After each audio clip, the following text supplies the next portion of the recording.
ব্রাহ্মণবাড়িয়া 2 আসন থেকে নির্বাচিত মাননীয় সদস্য রুমিন ফারহানা, আপনার সময় 1 মিনিট। আপনাকে ধন্যবাদ মাননীয় স্পিকার। মাননীয় স্পিকার, ব্রাহ্মণবাড়িয়া জেলার অন্তর্গত সরাইল উপজেলা দীর্ঘদিন ধরে নদী ভাঙনজনিত ঝুঁকিপূর্ণ এলাকা হিসেবে পরিচিত।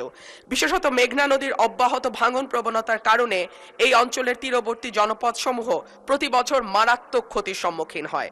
বর্তমানে পানিশ্বর ইউনিয়নের পালপাড়া, শাখাইতি ও শোলাবাড়ি গ্রাম এলাকার নদী ভাঙন অত্যন্ত তীব্র আকার ধারণ করেছে, যা প্রতিদিন বর্ষা সামনে আসছে এবং এই ভাঙন প্রতিদিন আরো খারাপের দিকে যাচ্ছে। এর ফলে অসংখ্য বসতবাড়ি, শিক্ষা প্রতিষ্ঠান, ধর্মীয় উপাসনালয়, কবরস্থান, কৃষি জমি, স্থানীয় অবকাঠামো হুমকির মুখে পড়ছে। ইতিমধ্যে বহু পরিবার বাস্তুচ্যুত হওয়ার আশঙ্কায় অনিশ্চয়তার মধ্যে আছে। অত্র এলাকায় যথাসময়ে কার্যকর প্রতিরোধমূলক ব্যবস্থা গ্রহণ না করা হলে পরিস্থিতি আরো ভয়াবহ আকার ধারণ করতে পারে, যা স্থানীয় জনজীবন, খাদ্য নিরাপত্তা, আর্থসামাজিক স্থিতিশীলতার উপর দীর্ঘমেয়াদী নেতিবাচক প্রভাব ফেলবে। আমি মাননীয় মন্ত্রীর দৃষ্টি আকর্ষণ করছি এবং